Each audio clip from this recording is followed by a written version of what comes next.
Nah, teman-teman sekalian, meminta maaf, ya, berjanji tidak akan mengulangi kesalahan adalah sebuah hal yang sangat indah.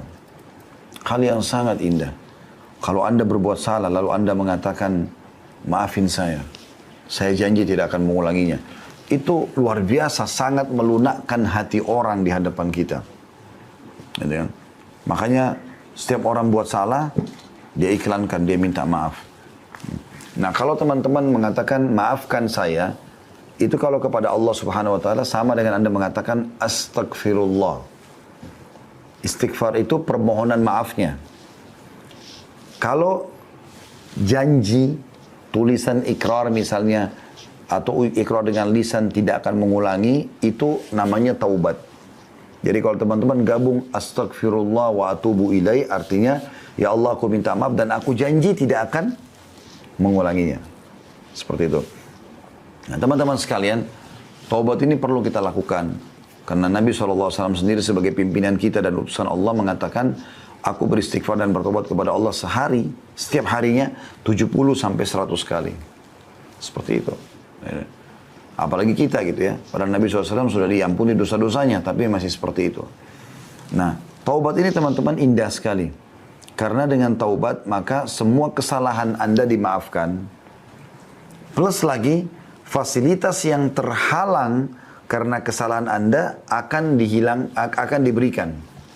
Contoh misal, Anda di kantor, Anda kerja. Lalu Anda buat satu kesalahan, misalnya telat datang, atau Anda tidak menyelesaikan pekerjaan atau apa saja. Lalu, cara yang terbaik adalah Anda minta maaf dan Anda coba perbaikin.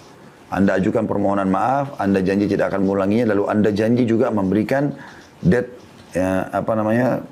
tanggalnya atau waktunya ya, date time-nya itu akan diselesaikan. Maksud saya waktunya akan diselesaikan pada hari ini atau pada jam ini gitu. Dan Anda tepati itu. Maka saya yakin nanti perusahaan akan memaafkan kesalahan Anda dan akan mencairkan semua fasilitas atau memberikan fasilitas yang sudah dijanjikan.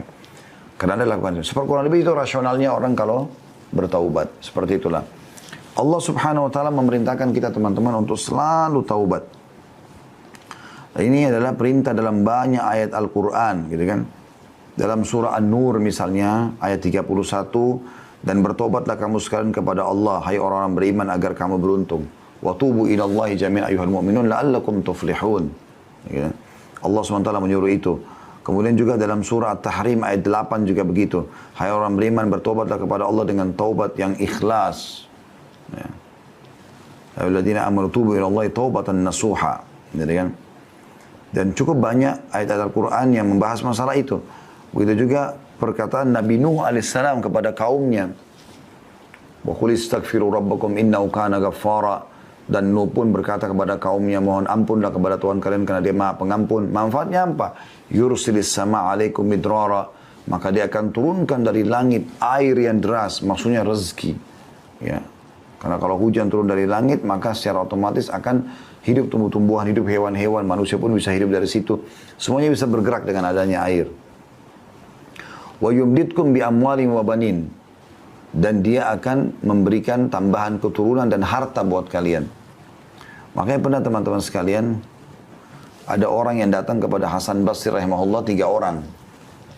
Tiga-tiganya punya masalah nih. Yang satu datang mengatakan, wahai imam. Imam itu kalau kita kiai di Indonesia ya. Saya sudah lama sakit, tidak pernah sembuh. Sudah berobat sana sini, tabib ini, tabib itu, tapi belum sembuh. Apa saran Anda? Kata Hasan Basri, istighfar dan bertobat kepada Allah. Tapi yang benar, yang nasuha, yang tulus kepada Allah. Orang itu pulang. Masuk orang kedua. Dari sini perbanyak istighfar ya, kata Hasan Basri. Bukan cuma istighfar dan tobat saja pulang, enggak. Perbanyak. Lisanmu selalu astagfirullah wa atubu ilaih. Terus sampai engkau melihat jalan keluarnya. Datang orang kedua mengatakan, wahai imam, saya sudah lama menikah. Ini saya sama istri saya. Kebetulan sama istri datang ke rumah Hasan Basri. Rahimahumullah semuanya. Lalu dia mengatakan, kami sudah 10 tahun menikah, belum punya anak. Apa saran Anda? Kami sudah coba ke tabib ini, tabib itu, tapi juga tidak bisa. Ya, kami dapatkan solusinya. Kata Hasan Basri, perbanyak, garis bawah kalimat perbanyak istighfar dan taubat. Amalkan. Pulanglah orang itu, orang ketiga datang mengatakan, wahai imam, saya sudah lama bekerja bertahun-tahun, tidak pernah kaya seperti fulan. Ditunjuklah orang kaya di negeri itu gitu. Orang itu di kota Basra ya, di Irak. Maka kata Hasan, dan saya sudah coba kerja ini, kerja itu, tetap aja begini keadaan saya sudah sekian tahun. Apa saran Anda? Kata Hasan Basri, perbanyak istighfar dan taubat. Waktu pulang tiga orang ini, berkata pada saat itu teman-teman sekalian, murid-murid Hasan Basri, ada dalam atharnya dikatakan istrinya, bertanya, kenapa Anda cuma menyuruh istighfar dan taubat, padahal orang-orang ini mungkin butuh sesuatu yang lain gitu.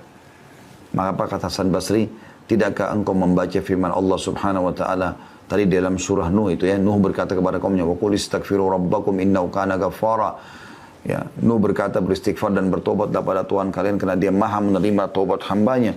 Yursilis sama alaikum midrara, maka dia akan turunkan rezeki yang banyak dari langit. Wa yumbitkum bi amwali wa banin, dan dia pasti akan menambahkan buat kalian harta yang banyak dan juga keturunan. Jadi luar biasa manfaatnya. Imam Nawawi berkata rahimahullah, para ulama telah sepakat bahwa taubat dari seluruh perbuatan maksiat adalah wajib hukumnya. Wajib dilakukan dengan segera dan tidak boleh ditunda. Apakah itu dosa kecil atau dosa besar? Nah, cuma bedanya teman-teman sekalian, kalau dosa kecil itu bisa diampuni dengan sholat, dengan wudu, ya. Kemudian dengan semua ibadah lah, sedekah, bakti sama orang tua, jenguk orang sakit, semua ini bisa memaafkan dosa-dosa kecil. Tapi kalau dosa besar harus taubat nasuha. Artinya betul-betul kembali kepada Allah dengan tulus dan ikhlas. Imam Nawawi mengatakan syaratnya 3. Meninggalkan dosa itu seketika. Lagi zina berhenti, lagi riba berhenti, lagi bohong berhenti. Kemudian yang kedua menyesali. Dan yang ketiga berjanji kepada Allah tidak akan mengulanginya. Subhanallah, ini tidak sulit ya. Karena meninggalkan dosa itu bisa kita kerjakan setiap saat. Menyesal ini, kata ulama, semua orang yang buat dosa, Allah akan datangkan penyesalan.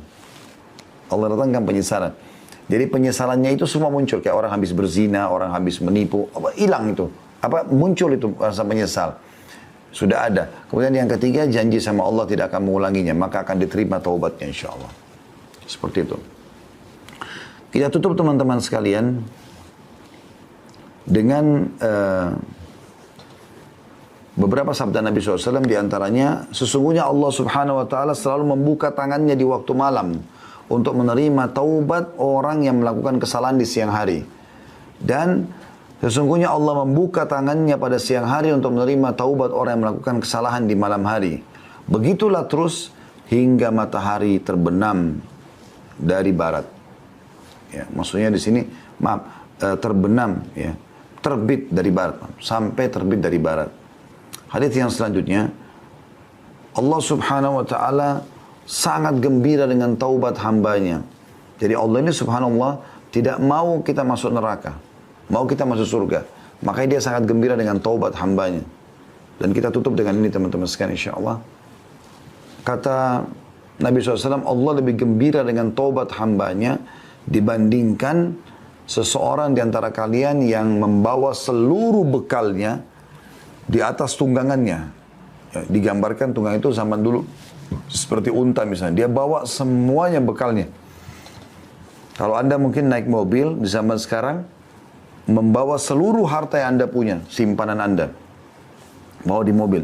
Kemudian kata Nabi SAW, dia melewati padang pasir yang tak bertuan. Nggak ada orang, nggak ada hewan, padang pasir tandus. Dia jalan, kemudian dia capek, dia istirahat di bawah sebuah pohon. Pohon itu pun bukan pohon yang rindang. Kemudian dia tertidur, waktu dia bangun, dia tidak menemukan untanya sama bekalnya, hilang. Lalu dia keliling-keliling mencari, tidak ketemu. Pada saat dia sudah putus asa, dia pun berkata pada dirinya sendiri, saya akan kembali ke pohon yang tadi saya tidur. Ya. Dan saya berharap pada saat saya bangun sudah mati. Maka Nabi SAW mengatakan dia pun kembali ke pohon itu, lalu dia tidur, ternyata pada saat dia bangun, dia temukan untanya sama bekalnya semua ada di depannya. Bagaimana gembiranya orang ini karena dia bisa melanjutkan kehidupan? Allah lebih gembira dengan taubat hambanya dibandingkan orang seperti ini. Resep ini teman-teman sekalian, curhat dengan Allah Subhanahu wa ta'ala, dan bertobat dari dosa-dosa, dipastikan keduanya insya Allah dan masuk dalam judul kita akan menjadi penyebab utama semua urusan Anda dimudahkan oleh Allah Subhanahu Wa Taala.